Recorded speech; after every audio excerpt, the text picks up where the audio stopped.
Summer is here, and this year the AACPS summer is longer than ever. With students not returning until after Labor Day, we mark a full 3 months of summer break. While children may be cheering the carefree days, some parents are concerned about how the break affects the learning process. What is Summer Slide, and does it really exist? Are there things that parents can do at home to keep students' skills fresh? We spoke with Michelle DeJulian from the AACPS Elementary Summer Academy to discuss. Hi, Michelle. Thank you so much for being here today. So today we're talking about summer learning, and especially because this summer AACPS has a really long summer break, which is great. But how important is it to maintain learning over the summer, or is it good for kids to take a break from their school learning? Absolutely. You definitely want to maintain their learning over the summer, particularly with a break as long as ours is this year. Sometimes when students are away from school and they're not practicing the skills, they will sometimes forget some things, and therefore when they start in the fall, they will be a little bit further behind where they were at the end of the school year. Got it. And I've heard the term summer slide being used. Is that a reality, summer slide? Yes, absolutely, and it's something that teachers talk about constantly when students come back in the fall. Okay. And do you find that there's any particular ages or demographics that are more prone to being affected by summer slide? Is it affects younger kids more? Does it affect older kids more? Or is it fairly even across the board? It's fairly even across the board from pre-kindergarten all the way up through high school. Okay, great.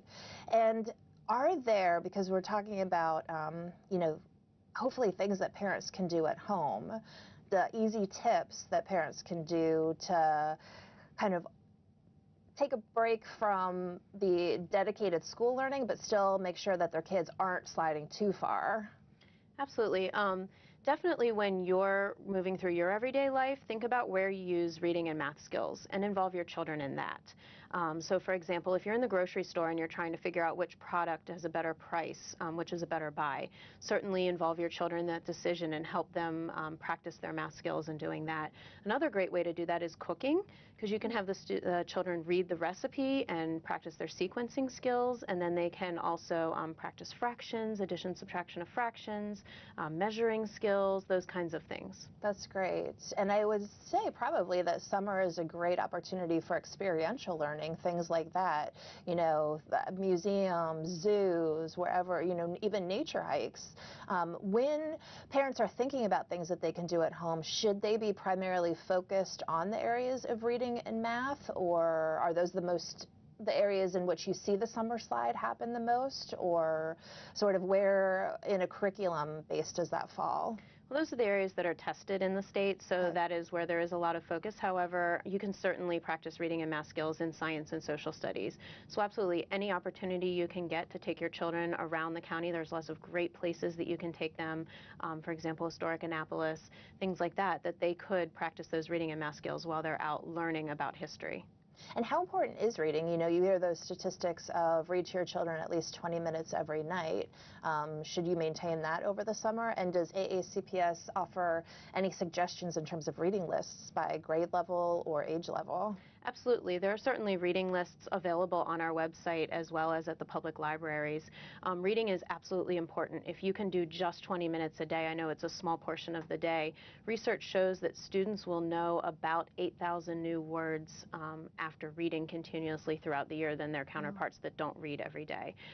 So it's any chance you can get a book in your children's hand, anything they're interested in. It doesn't necessarily have to be a novel. It could be a newspaper. It could be, a website, anything that they're really interested in, because you really want to play to their interest over the summer. Yeah.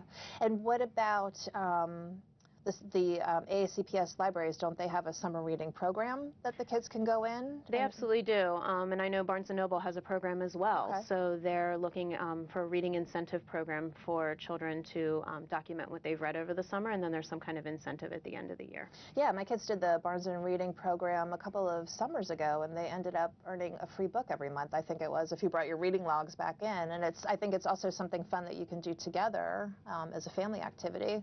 Absolutely. Great. So tell us about, you run the AACPS Summer Academy. So what exactly is the Summer Academy? So summer academies for students who have just completed kindergarten all the way through students who have just completed 5th grade.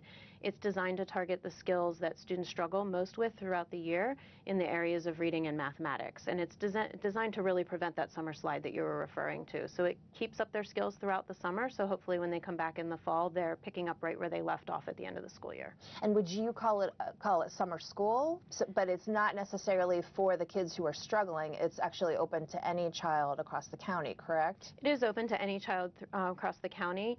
It is kind of summer school, however, it's a little more relaxed than the regular school year. In fact, this year we have a brand new reading program that we're very, very excited about that focuses on it being like a reading camp or a summer camp. So we're going to kind of play to that camp theme this year, and we're very excited about that. And what are the hours for it? Is it an all-day program, or? It's 8:30 to 12:15, so it's only a half day. Okay. Great. And it's Monday through Thursday only. And where would parents find out? And I know the deadlines are closed for this year, but in terms of keeping that in the back of your mind for next summer, where would parents stay updated on key dates in terms of applications or when dates come out for summer, what would that be, 2018? Absolutely. I would take a look at our website, which is www.aacps.org/summer, and all pertinent information is posted there. Usually registration opens about mid-April, about the time third quarter report cards come out, and will be open generally through the end of May. Great. What about technology? Do you integrate any technology in your math learning? We do have access to some technology over the summer, but we are guests in the building, so Sure. Often if the technology is available, we integrate it, but it really is dependent on school buildings. And you were telling me before we started talking on camera that there are several locations around the county, so you are not kept within the boundaries of your actual school location, but that you can go to the Summer Academy location that's most convenient for you, whether it be for work drop-off, after, or before. So how do you pick your locations? There's multiple factors that go into picking the locations, but we generally try and find 6 locations around the county in various areas to serve the various areas of the county, and parents can sign up for whichever location is most convenient for them. Okay, great. What about kids going into kindergarten? And there's such a wide range, obviously, of kindergarten readiness, kids that have gone to preschool, kids that have not gone to preschool. Do you have any suggestions for parents who have children making a milestone jump, whether that be into kindergarten or into middle school or into high school, for how to spend some time over the summer getting summer school ready? Absolutely. Well, not learning related, but I would certainly talk to them about what they're going to be experiencing the next school year, because every time there is a milestone jump, there is a difference in the way their day will be run, whether it be entering kindergarten or entering middle school. The biggest thing you can do with students getting ready for school, getting ready to enter kindergarten, is really talk to them about what they're going to be experiencing from day to day. They're going to be learning letters, they're going to be learning sounds, and practicing some of that with them if they are ready. Some students just aren't ready at that point. Talking to them about number sense and what it means when you have one thing or two things and what that looks like. Between middle school and elementary school, one of the biggest things is to really talk to the students about, they're not going to be in their one specific classroom. They're going to be floating between classrooms throughout the day. So to talk to them about that time management piece and how can they make sure that they're at class on time and they have all the resources that they need. So it's not really necessarily an academic thing, but it's really preparing them emotionally for that. Emotionally and mentally, which is such a big part of that too. And especially for middle school, when elementary school children are usually traditionally accustomed to one teacher and they build a relationship, now they're going to have to navigate between different personalities and different teaching styles. Absolutely. Yeah.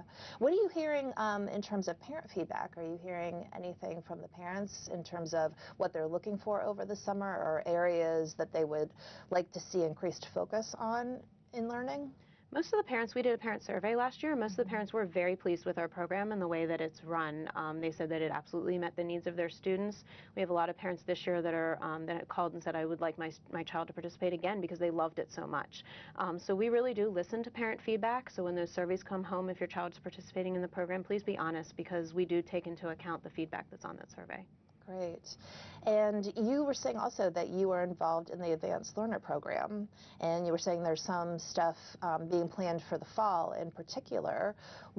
Are there dates coming up, or sort of open houses, expos, things that parents can look for if they're interested in getting more information on that? We don't have anything planned yet, but we're looking at possibly doing some parent nights where parents can come in and learn about the advanced learner programs and the things that their children will be doing throughout the day within the single subject math, language arts classes, as well as some of the advanced primary opportunities, but those dates haven't been scheduled for this following school year yet. And when do students, if they test into the advanced learner program, when does that start? They're tested at the end of their second grade year, middle to end of their second grade year, and then they will be placed in third, fourth, or fifth grade into a single subject classroom if they qualify, and that's where they'll receive their advanced learning. And will they retest then for middle school, or once they test in, that follows them through their sort of school curriculum? Once they test in, they remain, if they're identified as gifted and talented, they remain identified throughout their academic career. However, we do another screening in fifth grade for students who might not have been picked up through the second grade screening. Okay. And then what about high school? Is there advanced learner program opportunities in high schools? Most of the high school opportunities are done through course selection, through AP courses, honors courses, things like that. Okay, great. Where would parents turn if they were looking for more information? For Summer Academy, I would definitely take a look at our website. Again, that's www.aacps.summer. Okay. And all of the information will be available there. Okay, great. An advanced learner program, is there a website for that too? There is a website for that. I don't have that address right now, but it's certainly available on the Anne Arundel County website. Sure, sure. And obviously, good nutrition goes hand in hand with good learning. And when the kids are in school all year, you can, look to school lunches and things like that. But over the summer, AACPS has a summer food program as well, don't they? And I believe that information on locations can be found on the AACPS Facebook page as well as the AACPS website. Absolutely. There's various locations around the county as well as some food trucks that do go into neighborhoods and deliver food. And you can it's any child up through 18 years of age can qualify for it, regardless of income requirements. So there's no pre-screening if you are interested in getting summer lunch. You can just go to one of the locations or watch out for the food trucks. And is it lunch only, or do they have breakfast as well? Or? I believe it's breakfast as well. Two of our summer sites this year, Mead Heights and Lothian, will serve breakfast and lunch to the students. Okay, well that is great. So I look forward to checking out some of those summer reading lists and hitting up the local library and doing some experiential learning. But I think that, your suggestions of looking for everyday applications where you can do some math, again, in the grocery store checkout line, or maybe bringing a calculator, have the kids bring a calculator and keep a running tab of, this costs $3 and this costs $4 and the sale prices and which is a better deal. Stuff like that are great ways to, keep your brain working over the summer. Absolutely, because then they're seeing the real life application of those skills as well, not just what they practice in school. Yeah, or maybe even, if you do have a full-time job outside of the house, taking your child to work, one day or 2 days over the summer and showing them, hands-on what you do. Absolutely. Good. Well, thank you so much. It was great to talk to you. Thank you. Have a great summer. You too. Summer is a great time to remember that students actually don't need to be behind a desk to take advantage of learning opportunities. Try some experiential learning by visiting a local museum, taking a nature walk, or just pulling out some crossword puzzle books together. Whatever you do this summer, enjoy it with your children. This is Kathy Shaffer for Parents Corner on AACPS TV. Thanks for watching.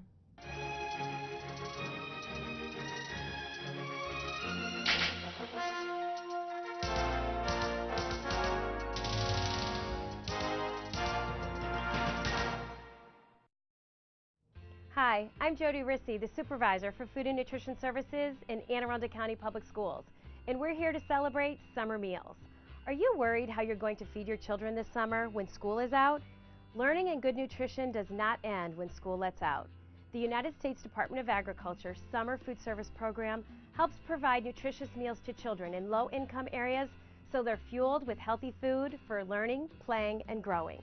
To learn more about the summer meals we offer in Anne Arundel County Public Schools, please call us at 410-222-5900.